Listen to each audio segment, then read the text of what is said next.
Chapter 45, Back from the Dead. Take another look. Had he heard a voice? Or had the words just emerged from his mind? Take a closer look. There it was again, and still he couldn't tell whether it was a voice speaking to him from outside or words sounding in his head. What did it mean? Take a closer look at what? At the fissure blocking his route? At possible ways to bridge it? Hesitantly, Ari stood up and looked around. Nothing had changed. Go closer, to the very edge. Impelled by that command, he cautiously approached the brink once again and peered down into the void, then searched either side of that awesome chasm. The roar of the river below was nerve-shattering. Still, he saw nothing that he hadn't seen before, nothing to give him any hope. Wait! Was that a faint trail, just barely visible in a sandy stretch amidst the gravel and rocks at the base of the sheer bluff rising above him? Impossible. Climbing over the boulders to get a closer look, he noticed that the wall of rock did not go all the way to the edge of the chasm. There was a space about 18 inches wide that seemed to curve around the rampart and out onto the very rim of the fissure. That was where the trail, if that's what it was, seemed to lead. Did he dare to follow it? Go to the edge. It was a command to be obeyed. Pressing up against the sheer face of rock, he inched his way carefully around the base of the cliff onto a narrow ledge rimming the slippery brink of the abyss. That was when he saw it, no more than a dozen steps away, hidden back in a recess. A natural rock bridge that couldn't be seen from any other place. As he looked at it in grateful astonishment, he noticed something peculiar about its formation. It looked for all the world like a giant figure, knees resting on this side, torso bending over to bridge the chasm, and extended hands and bowed head just touching the other side. Nicole's dream. As if in a trance, Ari climbed up onto the strange formation and cautiously made his precarious way across it. Jumping down on the other side with a sob of relief, he hurried toward the light. A few more minutes of rugged climbing brought him to the exit, where he pulled himself up through the small opening and found himself at last outside. He was standing on a steep rocky slope looking down on a wooded valley of tall pines and scattered redwoods. Thank you, Lord!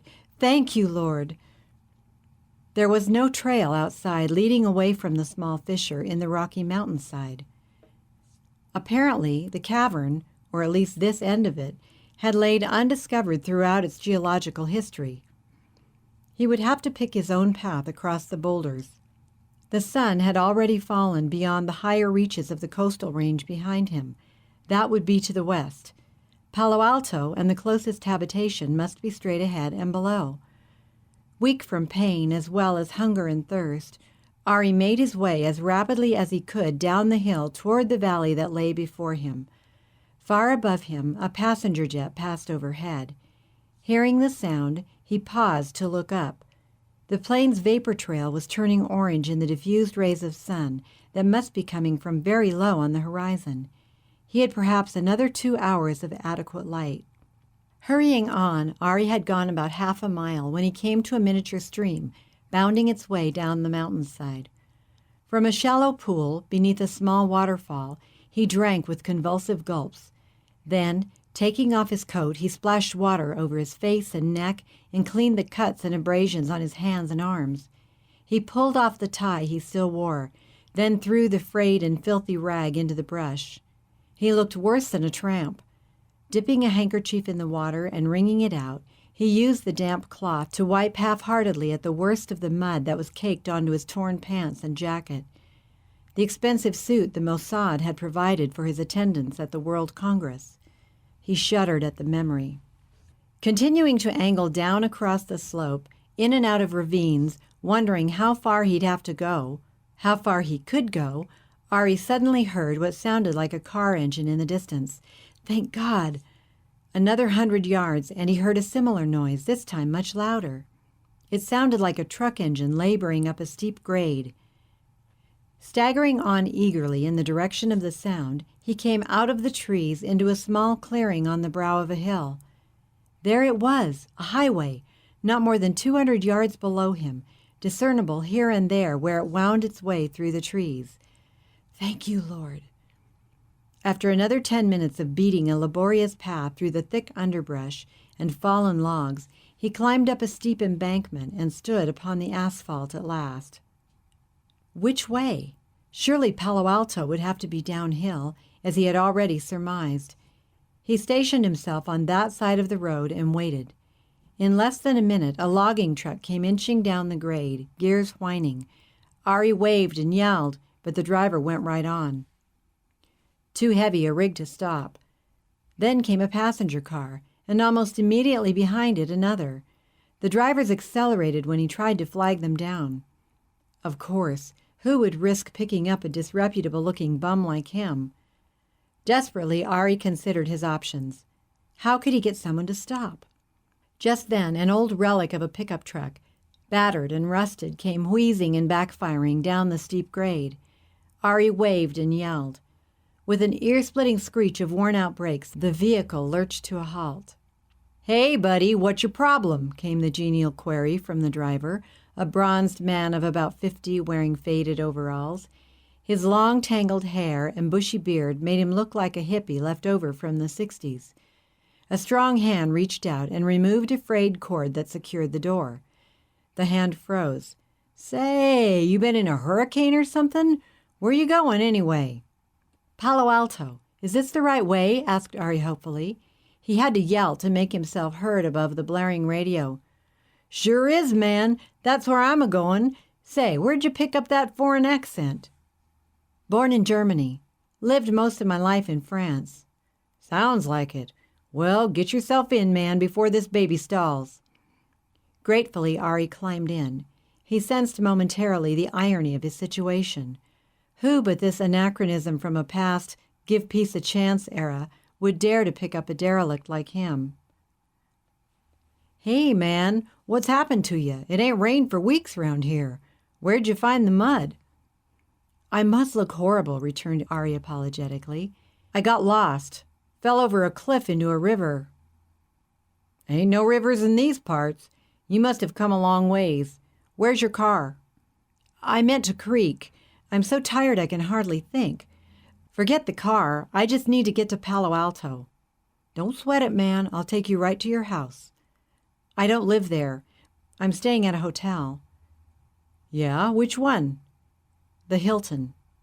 "Whew, that's not my neighborhood, but I know right where it's at. Now you just settle back and catch some winks. You look like you need it. I'll wake you up when we get there." As the driver released the brake and resumed his journey down the mountain, the throbbing rock music gave way to a news bulletin. "Here's another update on that disaster in the foothills of the coastal range above Palo Alto. The dead and missing now stand at 298, most of them delegates from foreign countries. No cause has yet been established for the explosion that destroyed the main building and was witnessed from just outside the property by more than 200 media representatives. The government refuses to identify the kind of work that was being done there. It is rumored to have been a top-secret psychic research center.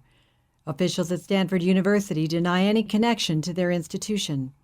There are 2 known survivors, Antonio Del Sasso, a Jesuit priest, and Carla Bertelli, a journalist specializing in parapsychology. Both were apparently employed at the destroyed installation, though in what capacity is not known.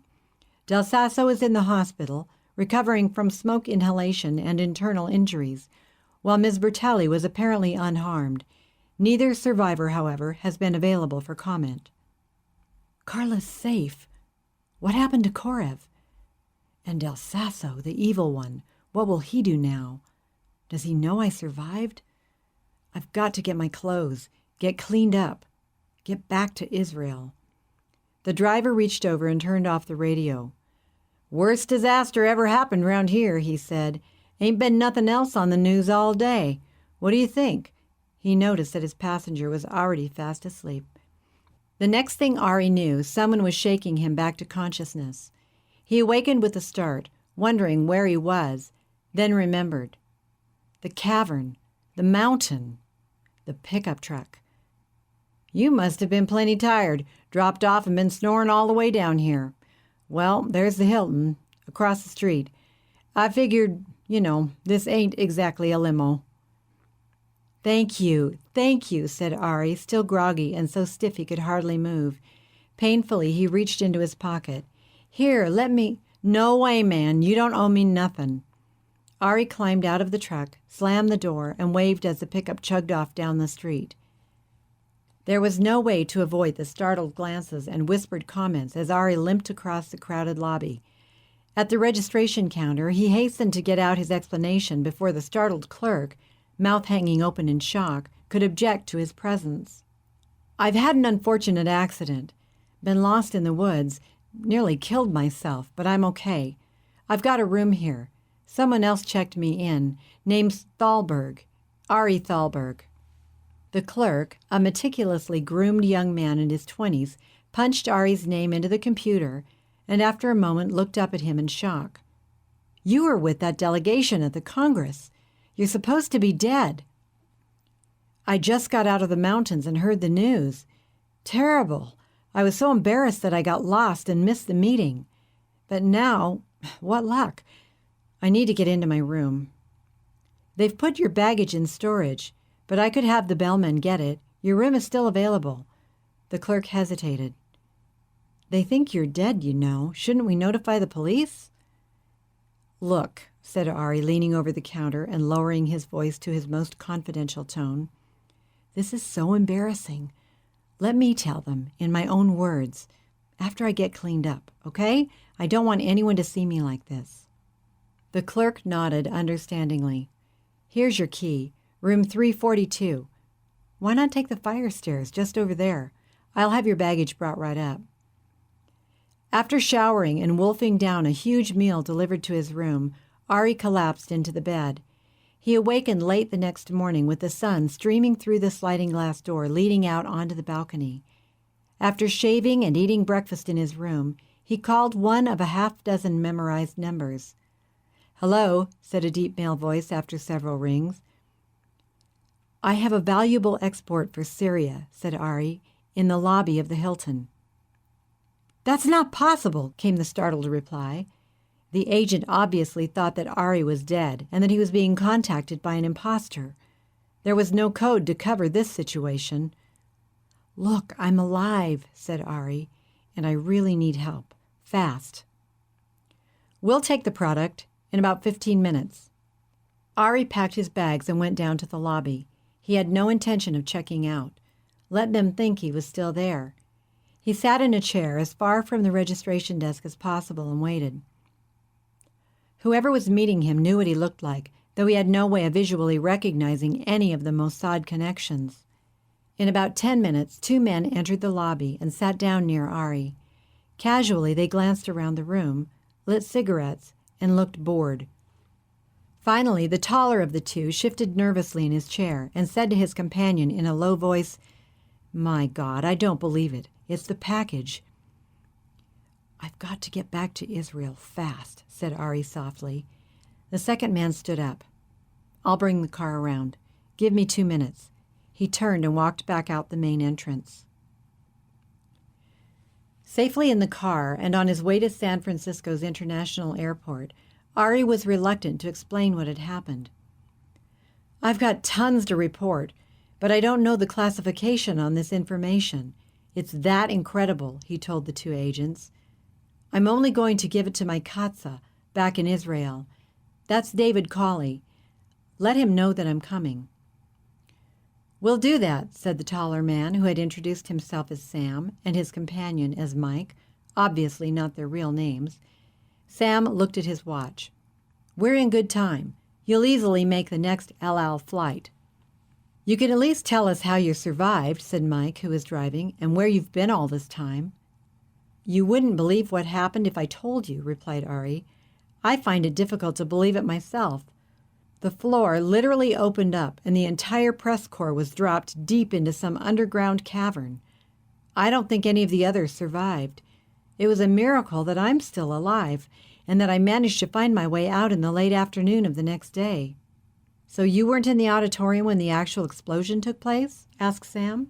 I don't know anything about an explosion, though I saw pictures of it on the news last night. I was gone by then, and I doubt that anyone inside was still alive when it happened. They'd already been killed by other means. I witnessed that. The explosion, I suspect, was to cover up what had happened and to destroy all evidence. 17 hours later, David met Ari at Tel Aviv's Lod airport and eased him quickly through customs. To Ari's joyful surprise, when they came out into the waiting area, there were Yaakov and Miriam. Their smiles of relief and pleasure were like a healing balm to Ari's spirit.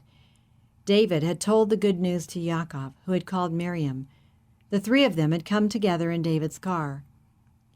"The Post announced that you were dead," exclaimed Miriam, throwing her arms around Ari. "I didn't believe it." She held him at arm's length, looking into his eyes searchingly. "You have something wonderful to tell me. I know it. Oh, Ari, darling." Ari pulled her tightly to him. "Your prayers have been answered," he whispered as he held her tightly. Releasing Miriam, Ari embraced Yaakov, sobbing as he clung to the old man. "You were right, Yaakov.